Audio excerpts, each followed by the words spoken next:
Thank you so much for coming back to the show. I'm so grateful that you've taken the time out of your day to be here with us. Our next guest has a deep passion for helping people break through their perceived barriers and help achieve their dreams.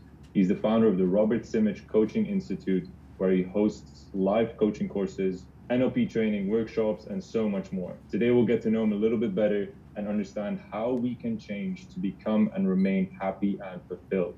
Robert Simic, welcome to the Forever Student. Hey man, thank you. Thank you, Stefan. Could you tell us a bit more about your story and specifically how you got into the world of helping people break their barriers and achieve their dreams?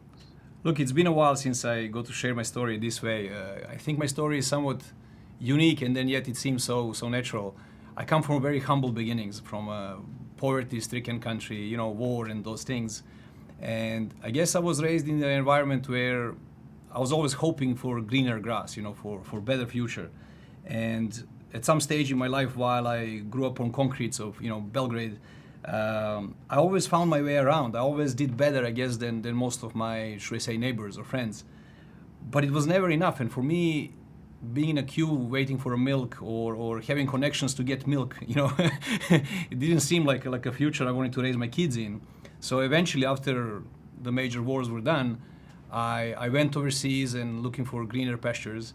I guess back then I didn't know that grass is not greener elsewhere, it's greener where you water it, So road took me to different countries, different places, different manual labor jobs, because mind you, I didn't even speak English back then. So the only jobs I could find is manual labor. I was washing cars in Mykonos Island in Greece.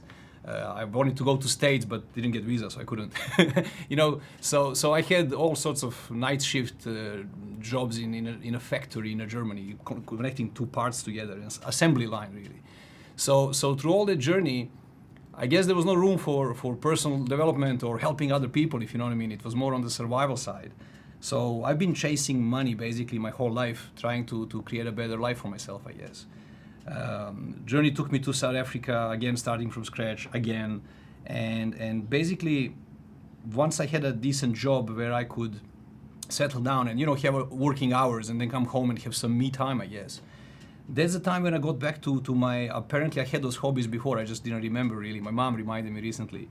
I was apparently reading Carl Jung and those things way back there when I was a kid, if you know what I mean, like in spare time, and I don't even remember this. So apparently the journey started much earlier in terms of my, should I say, keen passion for human mind or our belief system. And I think most of my time was really spent around finding a way to change my beliefs. Because I think early in this journey, I learned that my belief system is like pillars of my reality. In other words, Henry Ford said, whether you believe that you can or that you can't, you're right, as in you prove yourself right. So from that perspective, I've been really looking for ways to change my belief system, because obviously if in my reality I don't have money, right, that means that I gotta change some beliefs, or should I say my relationship with money. And really it's been a struggle, it's been a chasing, and whatever I had, it was never enough really. So on that journey I discovered things like NLP and some other tools that brings me to this, should I say, life coaching industry. Prior to NLP, all I found really was different affirmations and things, how to change belief system, how to change those things was really doing affirmations, bunch of affirmations. I'm not sure if you're familiar with a technique called affirmations. You basically repeat the opposite. Could you tell us a little more just about affirmation and what they are? Well, affirmation is for me obsolete in terms of, there's so many more efficient tools to use, but most people are aware of, I think, affirmations. In other words, the story is like, if you recognize that you have a limiting belief, like let's say I'm not good enough, or I'm not competent, or I don't have confidence, or I'll never have that, any one of those beliefs, those convictions that we buy into, then the approach to change those through affirmations is to come up with the opposite, something positive. So you say pretty much the opposite. I remember myself drilling this one down. I would look myself in the mirror, that's part of the process, and put a big smile on my face and get really elevated in terms of energy and say to the mirror, to myself, like, I am a millionaire, and I'm supposed to own that statement. And yet what was in my way, and I think it would be in everyone's way, your body just kicks in and it knows that you're lying. So when I was like, I'm a millionaire, behind me there was this really crappy apartment, so my body went like, no, you're not. So basically through the process of affirmations, while they do work, if you were to do it long enough, in the right way, because there's wrong ways to do it too, but if you do it in the right way, long enough, 3 times a day, with a lot of persistence and will, you actually affect your beliefs. In fact, affirmations tend to work almost right away because you feel better the moment you do it. Problem is that the moment you stop doing it, you realize nothing changed. So that's a bummer with affirmations, unless you do it for, I don't want to limit anyone, but it seems to me it takes about 2 years of that hard work to change a belief like that. So I've done it that way in my life. I changed a lot of things that way. I was one of those doers. I would persist. I would go through the wall, and it served me. And yet I found later on, when I tried to help other people and give them that as one of the tools how to make some changes, most people don't succeed. They don't last that long, should I say? It's like signing up for a new gym contract. I'm going to get healthier now and I'm going to get in shape. Sign a contract, pay for it, right? And then what? A week later, 2 weeks later, we're already full of reasons and excuses why it's okay to maybe skip Tuesday, and those things. So most people don't last any time, and we are trying to make conscious change, should I say? Because misunderstanding is in how the mind works to begin with. So affirmations in my toolbox, they no longer exist because it's such an obsolete tool that it's major waste of time, because I know, I can change a belief in 5 minutes, for example. So there's a big difference, if you know me, in terms of gap of having this kind of understanding versus the old. But I'm giving you the story in terms of how I started. I was really all I knew is I got to change my beliefs. So I was chasing for that. Psychology tells me you can change some beliefs, but the core dominant beliefs, you can't change them. They're just who you are. And if I believed that back then, I guess my journey would end there probably. Much later, I found other knowledge that suggests otherwise, that we can change, that none of those beliefs are set in the stone, if you know what I mean. And I think this is also useful for you or your audience to hear. And I think it's such a beautiful reminder that I can't dish out enough, if you know what I mean. A lot of people have this relationship with their beliefs as if it's their identity. In other words, we identify with anything we use after I am, if you know what I mean. So problem with that is the identity is something that's really, really close to our heart. We take it very personally, right? So when it comes to having a belief that has to do with your identity, changing those seems like I'll become someone else, if you know what I mean. I'll like changing who I am. It's almost scary for some people. Even if it sounds positive, I want to change this for better, but it's still the unknown of who will I become kind of sometimes scares them and sabotages them to even go for the change, even if they knew how to change, right? So a beautiful reminder is this, that I believe that when we came into this world as babies, chances are you didn't even know language, never mind had beliefs, if you know what I mean. I believe that all your knowledge, all your beliefs, all your behavior, all your values, things that you find important, all of it, all your behaviors, it's all learned. In other words, when you were a baby, you didn't know about money, you didn't know about relationships, you didn't know about health, you didn't know about anything really. You modeled your immediate environment, whether it was your parents or whoever raised you, I guess, or your siblings later on. The idea is that we modeled other people, learning about life, learning about ourselves, our boundaries, what we can do, what we can't do. And sum total of all that got imprinted into our psyche.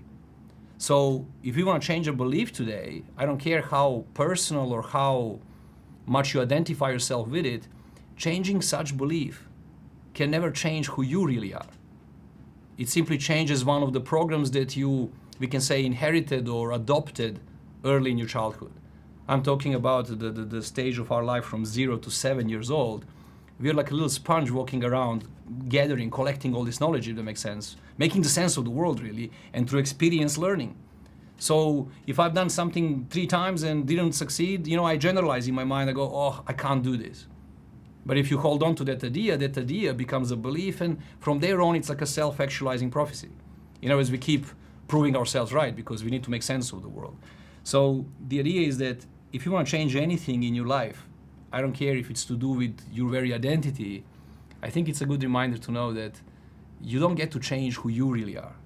You're only changing some programs, some stuff you adopted by modeling other people. And sometimes they're saying, we learned all those things by modeling some other broken people. And by broken, I mean people who don't even have what we want to have, or people who are not fulfilled, not happy in life. And why would I take their advice, if that makes sense?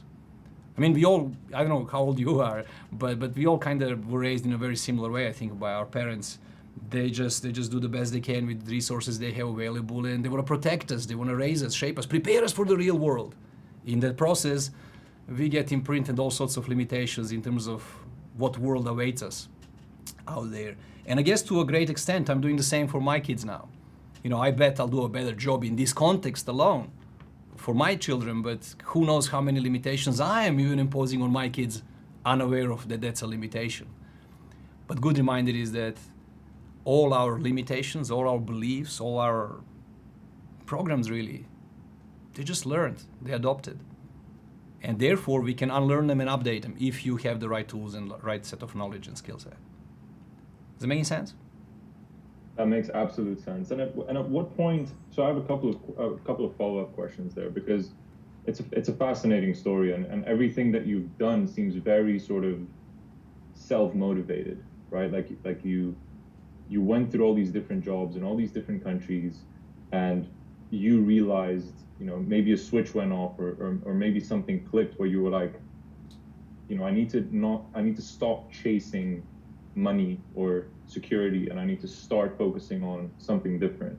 When did that sort of switch happen? I remember what comes up to my mind. I don't know if that was the switch, but just to kind of get to there in my story, I eventually lost my job, the one that gave me all that comfort, and I spent a couple of years building this company for my boss, obviously, and I excelled in the company very quickly, but then I got to the position just below him, if you know what I mean. So I was running the place to the great extent, and I turned this company over like a million times, and it became something completely different from what it was when I joined. So I felt pretty safe, if that makes sense, the whole corporate dream, get a safe job, safe salary, that kind of thing. So I really created life, and I was driving back then Audi A6. For me, that was like dream car back then. I had a nice house, not fancy villa, but nice house. Life was really good, and at 5 p.m. I was at home, and we had me time, me and my girlfriend, if you know what I mean. We could travel, we could afford everything. I could go skydiving. I was living life, and I was finally achieved something that I guess I inherited in my childhood: get a safe job, get a good salary, that kind of thing. Problem is that those 4 years about later, I came back to work one day, and boss was there with this gloomy face. When you walk into a room and it looks like somebody died, like something's really bad. And he gotten himself to tell me that basically he can afford now to go fishing, and that it's time for his son to take over the company, which is what he's doing. And his son decided to let me go because he'll take over my responsibilities and those things. Technically, he told me, dude, you're fired. It just back then we didn't have those retrenchment packages and things, He was like, hey, off you go. So I literally could just take my little things and leave the office.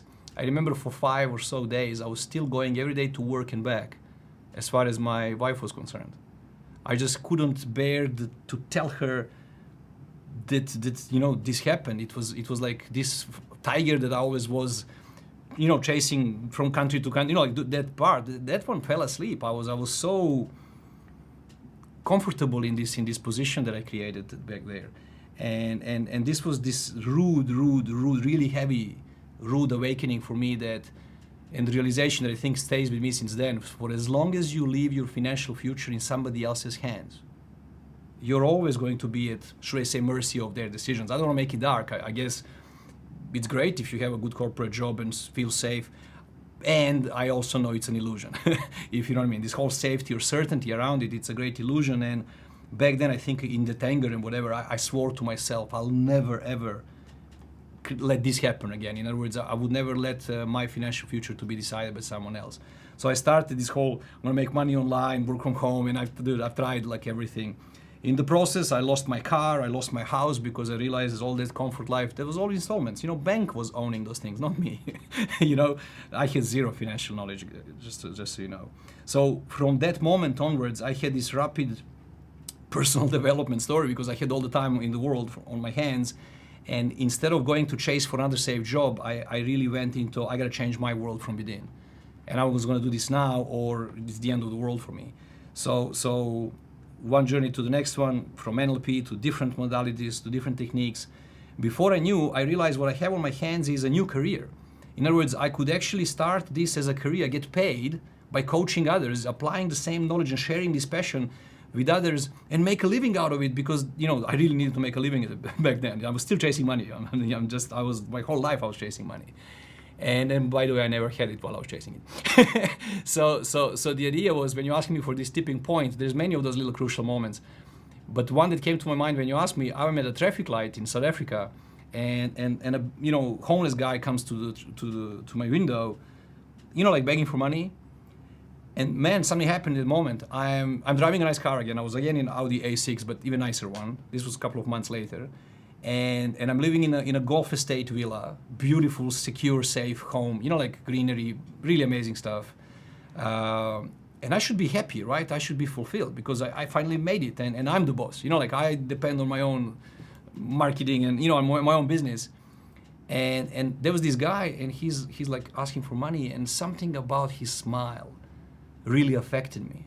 It stayed with me. I drew off because I was all hectic and in a rush, But it stayed for me almost for the rest of the day, because I was thinking to myself, who's at fault here? Who's at wrong here? Is it him with no home, with no shelter, with no food, he had no clue what's going to happen this afternoon, never mind tomorrow? He seemed more content, should I say. He had more calmness about him than I. In other words, is he cursed, being so shallow and not even understanding that he could have more? Or is it me that's cursed, regardless of how much I have, I never have enough? Because I was on this treadmill, I was swimming with sharks all the time. I was always on this chase of my life. This guy seemed like so centered, so calm, that it really affected me. Much later, I think I learned that lesson. I learned that our unconscious mind, this thing that runs the show and does all those things for our body and in our lives, it's wired for growth. It's wired for constantly wanting more. And I think that's that fine line between when you need more, I think you have a problem. You're in a very different, should I say, frequency. You're in a very different focus, very different state of mind. When you need more, you're coming out of lack. You need more. Where if you have whatever you have and you want more, that seems to be absolutely natural. Because mind you, my journey took me from far west to far east to, I've been all over the world. I don't care how they call it. Is it NLP or Tibet, Hawaii, wherever the knowledge comes from. I was just thirsty for finding better techniques. So having all sorts of experiences like that, one lesson I learned is that when I don't have the answer of how it works, if you know what I mean, something in my life, I go back to nature. I found that we all have all the answers really within us, never mind nature, because we're also part of nature, but it's easier to see kind of outside for most people. If you look at the grass field, have you ever seen one leaf of grass? No, left alone, that will spread and grow. It will become a grass field. You won't see one tree, you'll see a forest if we weren't around, So nature by default is kind of wired for expansion, for constant growth. So wanting more seems totally natural, and it's okay. Needing more presupposes that you don't have enough, and presupposes you're not happy with what you have and all those other things. There's a major little difference. So if you ask me for those moments, I'm kind of highlighting me losing that safe job that I had. Major rude wake up call for me. Never since I worked in a corporate or any business outside of I work for people, I serve people, if you know what I mean. I work for clients. But I don't have a boss above me, if that makes any sense. I made that as an oath. And it's been working for me, because since then I created this career where, well, nowadays, in like last 15 years or so, actually nowadays, for me this is all like yesterday. Last 15 years I've been running Robert Simic Coaching Institute, and it's really based on this idea of, I don't care if you want to call it life coaching or NLP or hypnosis or this, or I don't care how old the knowledge is. What I managed to do in a way is I managed to kind of create a place where science, latest scientific knowledge about our brains, neurology, so all the latest quantum physics, all the latest knowledge comes together with all the spiritual stuff that I understand. So for me, this institute is a place where science and spirituality kind of comes together in unity, because for me it's the same story.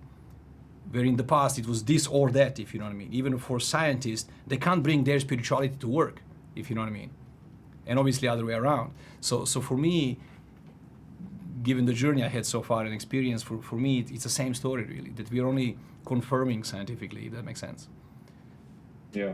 Sorry if I Yeah, got that's a all beautiful around, statement. but it's just what comes to mind when you're asking me those things. So who knows how many little points I had like this, but for me, born to learn, born to grow, born to experience, and here I am. I'm still learning. I'm still a student of life. I trained thousands of coaches worldwide, and I still learn with them, if that makes sense. I never left the room. We have this saying that in my training room, we are in the learning mode. You know, we are the students. So for me, when they ask me how come did you get so quickly to where you're at in your life right now, that's usually my answer. My default answer is I never left the room, because Robert that's on the stage teaching these things, Robert that's off the stage during the break, Robert that's in the evening on the beach, if you know me, with friends, you always get the same guy. In other words, I live this stuff. I own it in my cells, if that makes sense. And it's the same story. So I never left the room. I'm always in a coach mode, if that makes sense, rather than put a coach cap when I'm with clients and then a very different cap on when I'm with friends. I managed to kind of release all those masks, if that makes sense. And in a way, Yeah. allow myself to be me with all that I am, and it works for me. Can we dive a little deeper into because you've mentioned NLP and you've mentioned life coaching a few times now. Could you kind of run us through what each of those are and what kind of impact it can have on a person that interacts with it on I suppose, a significant level? I'm like, how much time do you have? Let me see if I can give you the shortest overview of, let's call it, this industry, because mind you, I mentioned life coaching and NLP because it's probably the most dominant terminology used nowadays. Everybody has at least heard of it, kind of thing. Unlike me 10 years ago, like I lived in Cyprus, I had a home back then, and telling somebody locally, what do you do? I'm a life coach, and they go, life, what? As in, these two words just don't go, coach for soccer, yes, rugby coach, duh, golf coach, makes sense. Life it just doesn't make any sense in their heads, And I'm thinking nowadays everybody has heard of life coaching. Question is though, what did they hear about it and what they think it is, if you know me, because it's a minefield out there. So let me give you shortest version of this that I can. All right, then stop me anytime if you want to interact with me, if you have questions about what I said. Let's see. In the context of who can do what for people, in other words, when it comes to, let's call it coaching altogether, okay? When you go to a coach, I really don't care what your presenting problem is, because chances are that you have a result in your life that you want to change somehow. Chances are you have a result, whether it's your relationship, whether it's your business, whether it's your health, whether it's your financial, it doesn't matter what the area of life is, there is a area of your life that you have the awareness, you have the consciousness about it, that there is a problem and you wish it to be different. Mind you though, I don't call it problems, I call it results. Because I have clients that are super successful, like we could just envy their results in a way, and yet they want more. But they don't come to me saying my business sucks. No, they tell me, dude, my business is out of this world, working unbelievably good, but I reached my ceiling. I need a breakthrough. I need a coach to help me go over my personal business barriers so I can expand my business even more. So by no means this guy has a problem, and yet he's stuck in some way, or he has a result, you see, that he wants to change somehow for better. So obviously in the coaching world, there's much more clients who have what they would call a problem rather than a result, but terminology shouldn't change just because of the nature of the, should I say, circumstances. So for our conversation, our labels here, let's call it results. Whoever you are, wherever you are in your life right now, if I ask you anything about your relationships, your financial stuff, your health, what will come out of you is some response, but that's a result in your life. You obviously, it makes sense, right? So watch this. Clients come to us with results that they have and they want to change them. Whether they are in pain and they want to change it, or whether they have a good life but they want even more. Whatever the case is, they come to us with the result. Now, depending from the nature of the result, or should I say context of their situation in life, they go to different coaches. If he wants to be better at golfing, he goes to a golf coach, right? If it's a behavioral type of learning, then you need a mentor really, and not a coach. Let's actually start with this in terms of labels. You get coaches and you get mentors. And a lot of coaches out there call themselves coaches, yet they are actually acting like mentors. Mentor for me is somebody who has sufficient life experience in that context of life. They are expert in, let's say, golf. They know the behavior, they know the steps how to get you to do and to create a behavior that will get you that result. In other words, all mentors understand that whatever result you have in your life, it's created by behavior. Okay? It's our behavior that creates results. Now, if this was like a bigger audience, somebody would complain, oh, it's not like all my behavior. It's like, it's stuff that you did, but also stuff that you didn't do that creates results. In other words, sum total of your doing and not doing. I'm not saying you did this and that created that. Well, sometimes that happened because you didn't do this. Do you know what I mean? So the idea is that sum total of all our behavior creates results. Okay? Now, if you're a golf coach, let's say, if you're a business expert on specific area of business and you're in the consulting business, you're giving advice to people, specific what to do kind of strategies, you should be calling yourself a mentor, not a coach, in terms of labels. Okay? And that's one of the big misconceptions in the world, because everybody is a coach nowadays, and yet when you look at their work, what they do, they're giving advice to people. For me, that's mentoring, not coaching. All right? So, sum total of all my behavior creates results. Every coach, every mentor in the world knows this. When you go to a golf coach, what happens? You whack that ball, it goes to a wrong place, right? It ends up in the bush. What would your coach or your mentor tell you? Would they say, oh, come next day, maybe it was too windy, maybe it was the ocean, the tides, the moon, you know, like all those usual excuses, maybe you woke up on the wrong side of the bed. No, none of those coaches will ever tell you that. They'll say, no, dude, it's what you did just now. It's always like you, right? So let me tell you, your posture, your focus, your swing, you know, they'll tweak specific behaviors of yours in order to create a different result. I think you're even probably familiar with Einstein's quote, definition for insanity, doing the same things over and over, expecting different results. So it really comes down to that. Dude, unless you change how you go about it, you're going to keep getting the same results, which is not 100% true. I don't know if you want me to go to greater detail on that one. It's not true that if you keep doing same things, you're always getting same results. Just ask so many companies that are out of business right now. They just kept doing whatever they were doing last 100 years, but it no longer works. So especially if you're having a problem in your life, doing the same over and over, continuing that, things don't stay the same, they get worse. Anyway, that's a little side note, okay? So back to the big picture. This is easier with slides to follow, so I'm gonna keep repeating this, that behavior, sum total of my behavior creates results. Every coach knows this. Any industry, from golf coach to soccer coach, every coach knows this. Now, when it comes to life coaching, it's a bit tricky. Life coach is the only person who has a challenge explaining to his clients that his behavior creates results. No other coach has this problem because it's just obvious, right? With life and those things where I can't paint you a picture and trace back specifically how specifically you caused this thing in your life, it's not easy to buy into, because we have this other saying in terms of one's attitude, you're either living on the cause side of life or on the effect side of life. I'm not sure if you're familiar with this concept of empowerment, because for me, it's a big one, because that's empowerment. You know, everybody wants to be empowered, and they're looking for empowerment outside of themselves, as if somebody can make me empowered. If you come to my kind of a coach, I can't make you empowered. However, I can share knowledge with you about empowerment for you to realize that empowerment is only an attitude. What I mean by that is it's good news, because nobody can give you empowerment, but nobody can take it away from you either, because it's just an attitude, meaning it's an internal game. Okay, so how do you go about it? Well, when it comes to results in life, you can pretend that it happened to you and you didn't do it. It just happened to you. Call it bad luck, call it someone else's will, call it whatever excuse, if I can use that word lightly. Reason is a better word, I guess. Whatever reasoning you come up with to justify how it wasn't your fault goes. And we call that effect side of life, when I excuse myself from causing this thing in my life and I put myself on the effect side, meaning it happened to me. They did it to me. I'll give you a classic coaching example.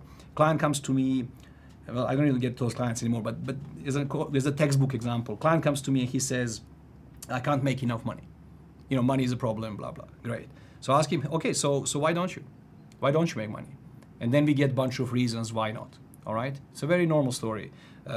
Taxation, although you people in Dubai don't have a clue what taxation is, I think, still. Okay, so the idea is that taxation, for the rest of the world really, You get a salary, and half of that, more or less, half of that goes to tax. Okay, I know it's a weird concept for you, but it's real. Okay, so the idea is that he says, with taxation system in my country, how could I ever save money? Okay, with inflation, you know, like cost of living keeps getting higher. How do I ever save money? So he has some really solid, you know, his parents were poor. He could never afford some really awesome, expensive educations. Hence, he's here. So how do you blame him? How do you not understand his reasoning? Okay, so that's what they come to us with, usually blaming something else outside of them for their results. And I don't have a problem with that. I can let you continue that life. Problem is that I can't help you for as long as we gotta fix those things. I'm a powerful coach, but here's the thing. If I gotta work with that, what you just said, well, I will tell you for our next session, because you're obviously perfect, there's nothing for you to change. For our next session, why don't you bring me the taxation system of your country? And I'll go into government, do my best to help them change their mind, give you ease or change taxation system of your country. Give me the inflation, bring it to our coaching session, and I'll do my best to undo this global crisis and make inflation go backwards. You know, like I make it kind of ridiculous for them to realize that for as long as you don't take responsibility for your results or whatever your play was in creating this result, there's nothing I can do for you. There's just nothing I can help you with because, dude, it's a tall order, I think, to change taxation system of a country. It's just so far from my expertise, if you know what I mean. But this is basically a victim mindset. Yeah, correct? that's in different words. That's called victimhood mentality. So, but mind you, though, who's making you a victim? Your attitude, your own attitude, how to relate to this result, makes you the victim, if you know what I mean. Not somebody else. So solely depending from this attitude, you get to experience life in a certain way. Because somebody who says, well, it's in my life, that means I created it somehow. I don't know how specific, I don't care. It's in my life. What can I learn from this? How can I do something else so I can get a different results? It's a very healthy attitude, really. Okay? It requires you to take responsibility for the creation of this result. So you empower yourself in the process. And if you do the pros and cons, you'll see it's such an easy decision because on the pro side, you're feeling empowered, your state changes, there's hope. So you attempt doing things differently from now on. This hope, so you're inspired, motivated, and off you go, healthier because of that. Where con side of that, making that choice of empowerment is, well, then you gotta blame yourself. Mind you, though, I don't mention blame, and I don't want you to blame yourself. I want you to take responsibility. It's two different terms altogether, okay? But there is room for somebody who says, it's all my fault. Man, I was so stupid, I did this, you know? But the moment you get over that, it's like, okay, what do I do now? Since I created this somehow, what can I learn from this? How can I create something else now? If you choose the responsibility for it, you are presupposing that you have some creative powers and you have a say in this. So it's a very empowering attitude that only you can give yourself and adopt this attitude. Mind you, even that attitude is also something you learned. Remember when I said when you came to this world as a baby, you don't know what's what, but you learned, you modeled your parents. Something happened and by the way, this is so common everywhere. Look at your parents, look at anyone's parents, look at anybody in your life. Something nice happens in our life. You go, well done, buddy. You know, like we take responsibility for results that we like. Okay? We do it already. We take this empowerment route and we go, hey, I created this with my two hands. You know, this business, I did this. When we are happy with the result. However, what happens the moment we are not happy with our result? Oh, it happened to me. They did it. Those people, those energies, and God knows what excuses people come up with. But it's comforting, so they do it. They're off the hook. Is it making sense? So most people go there and change the laws of the universe solely depending from their fondness of the result. It's kind of funny. So my job is as a coach in this context to explain this to my client to the best of my ability for them to see what they are doing to themselves. And then it's up to them to go, you know what, it makes no sense for me to continue torturing myself, victimizing myself with all these crippling, self-debilitating ideas of, it was bad luck, right? Shit, I wasn't there when luck was dished out. Like I got dealt those cards in life. It's a reasonable statement based on your life experience, but it's a horribly debilitating one because guess what? There's nothing you can do if it wasn't up to you. Okay, so we call it victimhood mentality, and so many people live on that side of the life, really. So the idea is that once they understand that, they go, hey, so if I continue this, I'm just going to have more pain and suffering and no ability, no say to do anything about anything. So most people choose to take some level of responsibility and step up in life a bit. The moment they do that, hope shows up, and then in the coaching terms, any life coach, I'm giving you now back to labels, right? I'm introducing the label. A life coach shows up in this context, teaches them a little bit about empowerment to the best of their ability. Client steps up, the hope shows up, and then we can ask them through a different life coaching modalities, different quality questions. That basically, I'm going to chunk up life coaching as an industry into coaches who have different frameworks. In other words, different sets of good quality questions that we ask our clients. In that process, clients get insights, they get to understand themselves better, they get to be clear about what they want in life. So many people are so clear what they don't want in life, right? They have immense clarity about it. I was wondering what would happen if they had the same amount of clarity about what they do want, you know? So we help them get that clarity. Mind you, when hope is there, in a way, the clients they allow themselves to, they dare to dream again. The moment we have them there, we help them, conjure a very specific dream, what it is that they really want, and that becomes a goal. And then, the term that you're aware of, goal setting and stuff, and then we hold them accountable. Because I can't live that life for you. I gotta let you go out of my coaching session and you gotta do things differently.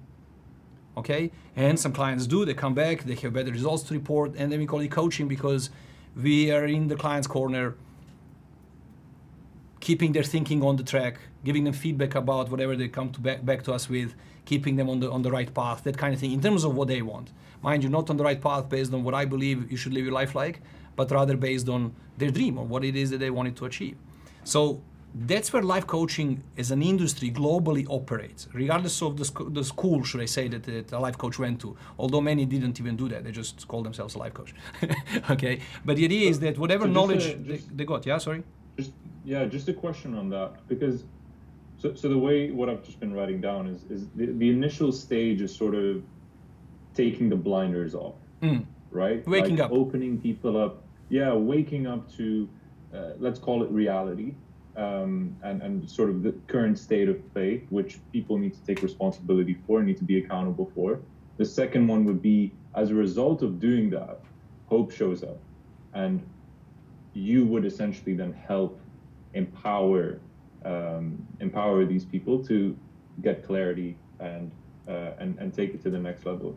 At that point, where my question is going is, we're now talking about things like goal setting, right? Because now you've taken the blinders off, you're hopeful, you dare to dream again, you feel empowered, you're clear, you start goal setting.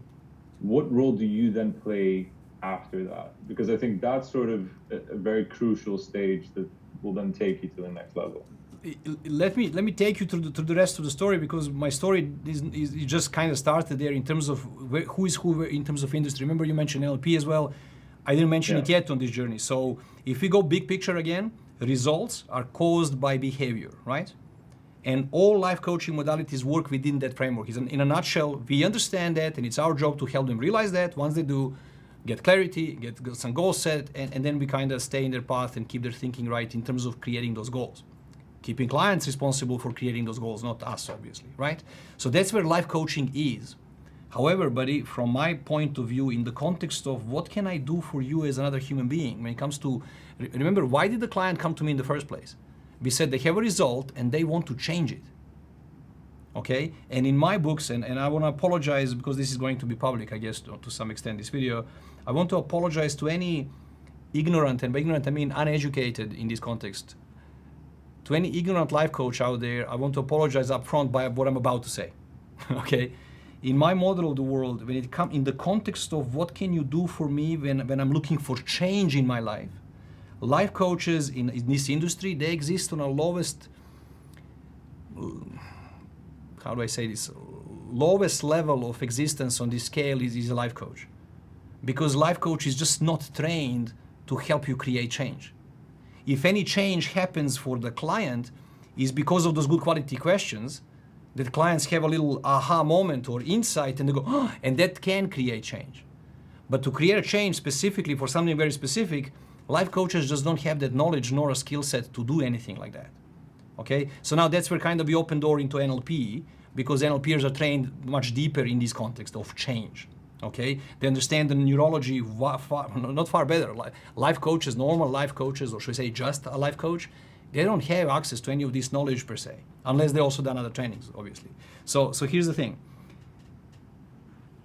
Somebody clever said at some point in time, well, if all this behavior is causing my results, great. All I need to do is change my habits, change my behavior. So Stefan, how easy is to change a habit? It's super hard. Everybody knows that, right? Changing habits is like, good luck with that, okay? So life coaches don't have the skill to help you change a habit. They can just hold you responsible and motivate you even, I guess, in a way, to stay on this path until change happens. Where even with a basic NLP person, how about this? I'll make some too good to be true statements. Almost any NLPer out there, I believe, should be equipped with a skill set to take the client into the office, and client says, I have this behavior that I've been having for years. I don't care how long. It's a habit, right? It's automated. Okay, it's on autopilot. It's habitual, we say. Whatever the habit is, NLPer will say, okay, what do you want to do instead, though? So say, well, I want to replace this behavior with this one, I don't know, healthier one, better one, okay? But if within 10, 15 minutes, my client as an NLPer, and I'm so much more than just an NLPer, by the way, but as an NLPer alone, my client would walk away 15 minutes later with a new habit installed, not just old habit broken up, if you know what I mean, new habit installed. That should sound far too good to be true, for anybody out there, regardless of, should I say, level of education, okay? What's kind of cool in my world is that I get to say those things, but I usually say them on the stage, not on a call like this, because I know I'm about to demonstrate it. Everything I teach that sounds too good to be true, I'm just asking my students to consider, but what if it was possible? Would it be worthwhile sitting around 2 hours more until I get to a point when I teach them how to do it and demonstrate it? With a real human being, one of them really. My students are my clients in the training room. So, doesn't it sound amazing that we have the skill? And mind you, this is not like a breakthrough, latest scientific knowledge. This is known for the last 50, 60 years, since NLP kind of came up. How to install new habits? That's easy for any NLPer. Okay? So mind you, results are caused by behavior. Over 95% of all our behavior is habitual. I don't know if you knew that staggering number, that it's really that autopilot. Like when you're driving a car, you're not driving, you learn to drive. That was conscious part when you were had effort about it. But before unconscious mind learned it, said, got it, buddy, I'll drive from now on, you do whatever you want to do, I'll drive for you, like he does everything else for you on autopilot, right? Over 95% of all our behavior is autopilot, so a life coach sending a client out there in the real world, go and now do things differently, he will, for the entire 5% of his day. Where everything else is going to happen habitually. So it's a very, should I say, difficult war to win. You need 5 heroes to win that fight, if you know what I mean, this 5% versus 95% of habitual. Habitual meaning effortless, conscious meaning hard work, effort, right? Because you're going to apply all your will to do it. So that's why that life coaching story usually doesn't end too well for most clients, because they just don't have the persistence, perseverance, that attitude to do it until it's done, but they give up 2 weeks later. It's just too damn hard controlling your thinking and be positive. Focus on what you want and stop moaning. I mean, if they're used to doing it, it just comes naturally. They're not even aware of it while they're doing it. So it's it's almost as difficult to do as making affirmations work. They work for as long as you're doing it. When you stop doing it, you realize nothing changed and everything just carries on the way it always was, because change has to happen within the conditioning. Let me get to that point. So behavior habitually creates results. NLPers said, hey, but if 95% of all my behavior is on autopilot, it's habitual, who says which behavior? Like what causes that? Okay? So science shows us it's our state. Our emotions, the emotions are important, so our state of mind is what governs all our behavior. In the past, I didn't know this, by the way. I thought that you do things, meaning behavior, and then you feel good about it. As in states kind of follow the behavior. But it's really the other way around. If you think about it, it's easy to relate to this. Whatever state you're in, let's say you're in a really angry state. Do you have choice over your behavior? We love to believe that we do, obviously, right? But the idea is that depending from the volume of anger, you could be from, you know, mild irritation to anger, all the way to rage, I guess. It's all what we call anger. So whatever state you're in, you have a range of behavior that you can access. You have a choice. You could squeeze a fist real tight, or clench your teeth, or punch the wall with your fist, like some people do, break something they're gonna buy later on, as in, like, it makes no sense. It's not logical. It's not, should I say, there's no intelligence in place. Because when we are unresourceful, when we are under stress, let's say, all our systems switch off, all our growth mechanisms switch off, your immune system switches off, literally. Your digestion system switches off, literally. Your brain, we have this frontal lobe that separates us from the rest of the animal kingdom in terms of our intelligence is there, right? So when you're stressing, you have no access to frontal lobe. I don't know if you know this. You're back into reptilian brain mode, and you're no different to animals. That's why we act like animals. We do things, we say stuff we regret later on. Honey, I wasn't myself. Asking for forgiveness, right? Yeah, you weren't yourself. You were this animalistic you and not intelligent you. Because when we are stressing, we have no access to intelligence. We are getting fatter, immune system is off, we are getting sicker. Hence why all doctors agree that over 97% of all our diseases are caused by stress, they say. Okay, so mind you, there's so many topics we could go into. I'm trying to stay with this big picture story. So the idea is that when we are in a certain state, whether it's positive or negative, it doesn't matter. When you're in a state, you always have a choice and you have a range of behavior you can access. If it's unresourceful state, you have range of unresourceful behaviors. You know, like punch a wall or punch a window. You know what I mean? You get to do something stupid no matter what you choose. Okay? So understanding that state causes all our behaviors, governs our behaviors, and therefore that means that state is causing all our results. Whole world went crazy when they figured this out scientifically, and suddenly we have the whole new industry of motivational speaking. That works. Motivational speaker goes to town, you know, to a company, he delivers a speech, he says the right things. What happens? People get motivated, right? Let's say sales staff, they get motivated, and off they go. He gets paid, company spends some money on this guy. What happens then? All these guys, they get motivated, their state changes, they go back to work, and they do, mind you, they didn't get one new technique of how to do better sales, how to close people. There's no strategic in terms of skill set. They just heard a story or two, if you know what I mean. So with no acquisition of new skill set, they perform way better and close way more business. Therefore, it makes sense for corporate, let's say, to keep hiring motivational speakers because they make more money extra than what they spent. Okay? My challenge with that situation, though, is they get motivated, but for how long? Because for some people, that will stay for a week or so, I guess. For some people, maybe 2 hours. He goes home, he puts key into his door, and, you know, he remembers who's on the other side. Let's say in a not so good relationships. What happens? Was he stayed. He goes to crap. All the motivation gone. Okay, he comes back to work, bringing last night arguments. You know, he's gone from that state, and he won't perform any better. But some guys do, and it still works as a business model, if you know what I mean. So the idea is, in my world, anytime when your motivation is not self-initiated, then it's not self-sustainable. You see, the root cause of their motivation was the guy, the speaker, right, who left the building in the same afternoon. Yeah?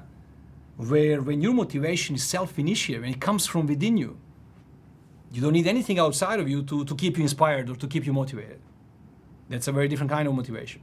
Anyway, you get the point that state creates all our behaviors, and therefore, as a chain effect, creates all our results. Hence the whole, I don't know if you've been around when The Secret came out, that really, a book and a DVD, right? DVD, God, I didn't see a DVD in a long time, like a physical DVD. Shit, I'm old. So the idea is, be positive, keep happy state on. You know, the whole motivational guys, I don't know if you know the American style. Like, hey, happy state, all the time, you know, you're gonna be motivated. Like, there's no room for downtime. I'm like, whoa, that's intense, you know? Who gets to be Peter Pan and just have happy thoughts all the time? Mind you, I'm telling you in a way my own journey as a human being, because I've been through all those different modalities, different trainings, learning about how to get better results. So I'm kind of telling you also in how the sequence of how I learned all this. Because I remember me going through this and I was like, dude, I was tired out of my mind. I remember my wife complaining that we were happier prior to me learning any of this.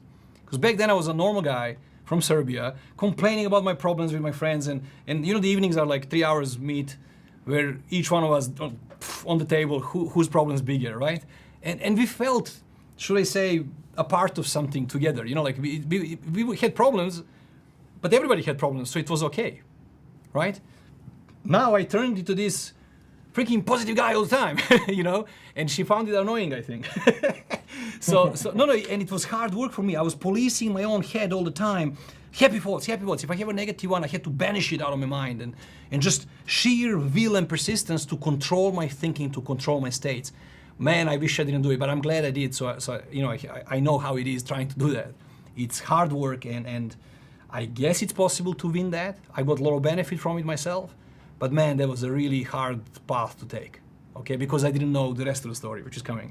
Okay, so fast forward. What changed it for me is when I understood that much like behavior, habitual, our states are also habitual. 95% of all my states are on autopilot too. You know, when you wake up in the morning in a bad mood, and your spouse is like, "Hey, what's up with you?" You go, "I don't know, the moon, the tides, I woke up on the wrong side of the bed." You know, we come up with reason, any reason we can come up with that makes any sense whatsoever for us to let it go. Nobody says, "Man, I woke up this morning and I decided to feel shitty today." Nobody does that, right? So states also happen to us automatically. It's also part of our programming. So where is this coming from? Somebody clever said. What's causing our states? And the answer is this last bit of my big picture story. The results are caused by behavior. Behavior is caused by states. States are caused by our conditioning.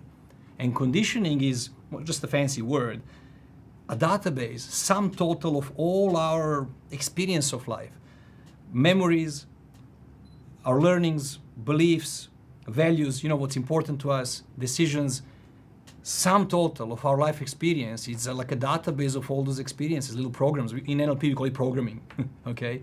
It's a bunch of programs that are running on autopilot for us, serving us. So if you learn a stupid thing, it's going to serve you in a very stupid ways, you know? But if you update your conditioning with some stuff that's useful to you today, suddenly you're having this effortless creation of stuff you do want to have. So instead of being the policeman in my own head and trying to consciously create the results I wanted, I kind of chose the smarter path. I keep myself with a skill set and knowledge that allows me to go and play within any part of this, whether it's behavior, state, or conditioning, and I get to reprogram my nervous system in any way I please. Kind of wiring it for whatever seems optimum to me in terms of what I would want it to do for me. So that my quality of life becomes effortlessly the way I would prefer it to be. Dude, I wake up in a good mood. I don't ask me why. I don't need a reason. I don't do it. I'm inspired. Mind you, it does help doing what I do because, man, once I discovered remember my story, I was chasing money my whole life. And then I started coaching. Even then I started coaching so I could make a living. But man, a couple of deeper sessions with my clients changed my life completely. I don't know how much time we have. Can I tell you a quick story? That one of those moments that you please. said, buddy, I'm still in the Robert make money mode, okay? I don't want to say shallow, but yeah, very shallow comparing to how I experience myself today, spiritually.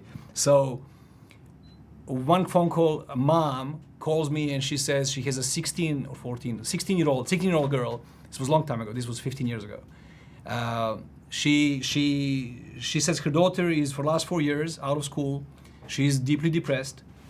She's on medication, heavy meds, but her day in a nutshell is she wakes up in the morning, she sits on her bed and she's staring at the wall until 4 or 5 p.m. 5 p.m. comes on, because she's under heavy meds and stuff. 5 p.m. comes, regardless of the meds, she cries till late at night. Whatever deep depression that is cried, mind you, back then, I didn't know about legal things that much. Today, a coach or anybody really should not work with anybody who's been diagnosed. Somebody says, I'm diagnosed with depression, I'm like, great, call your doctor and ask for referral that I can work with you. Otherwise, I could be sued for interfering with a therapy in progress, right? So as a coach, I can't diagnose, undiagnose, prescribe, all those little legal things. So back then, I don't know what she said, I don't remember clearly, but she did mention some deep depression type of thing, and can I help? And I'm like, I think I can, but how do I ever promise something like this? Can I see her? Can I speak to her first? And she says, listen, of course you can, but I need you to understand, I'm doing this for the last 4 years.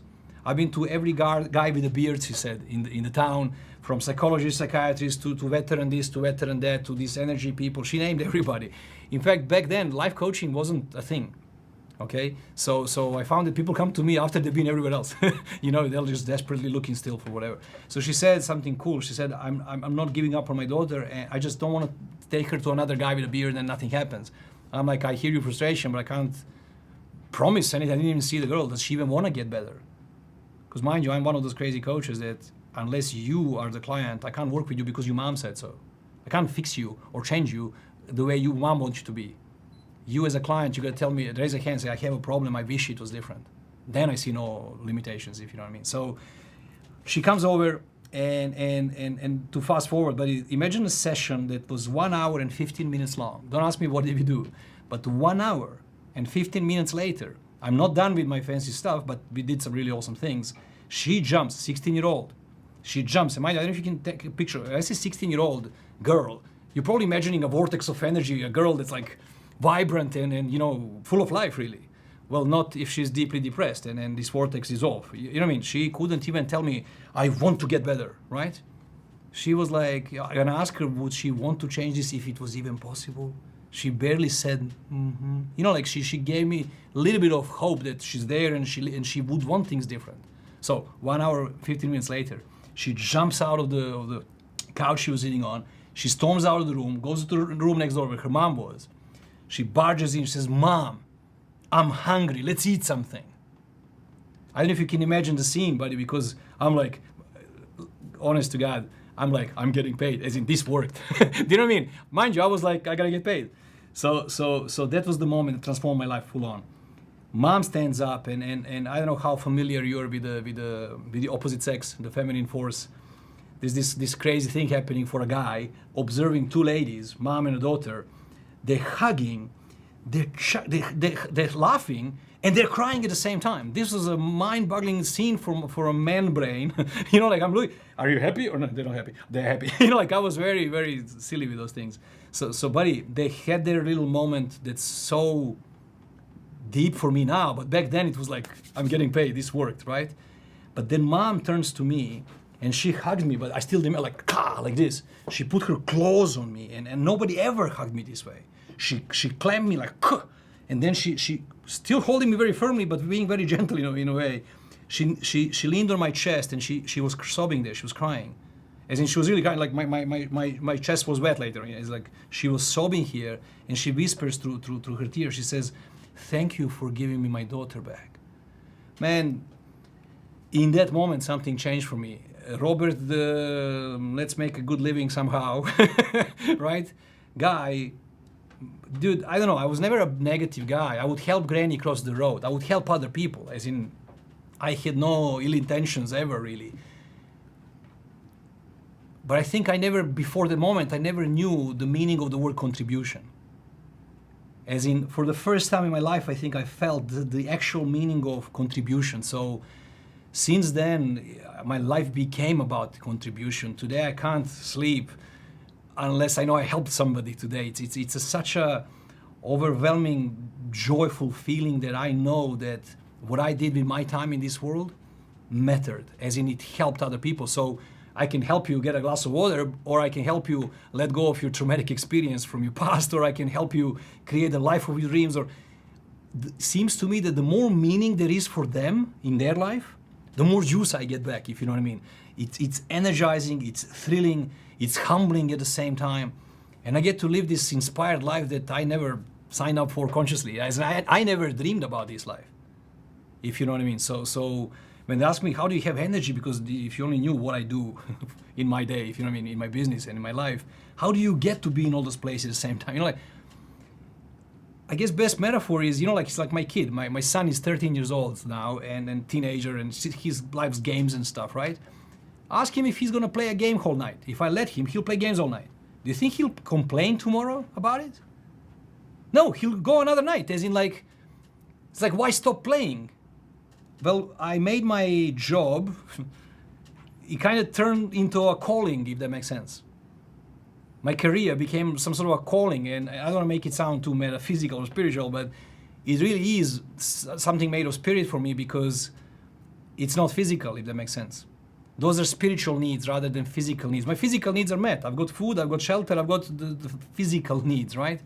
Spiritual need is one of those growth and contribution. So for me, that's my driving force, and it's like, it's 5 p.m., 6 p.m., gotta go home. As in like, there's family there, you know? But I rush there because I love my family, but it's not like I felt like I spent a whole day working, if you know what I mean. Man, in my training, like this life coach training that I'm running now, we call it RSCI coach training, but most people are looking for life coach training or NLP training or hypnosis or whatever they're looking for. I'm like, this is the training, 10 days. You know, it's just a label, because my training includes all those things and so much more that doesn't even have a box yet. All these gathered knowledge are found from obscure places in life, like Hawaii. They have some really cool tools there that this world just needs to hear about. Tibet, Western science, like quantum physics. I've got it all under one roof. I don't have a name for it, so it's called Robert Simic Coaching Institute, where science and spirituality comes in unity, because it's the same thing for me. So that sounds like an ad. I should write it down. The idea is that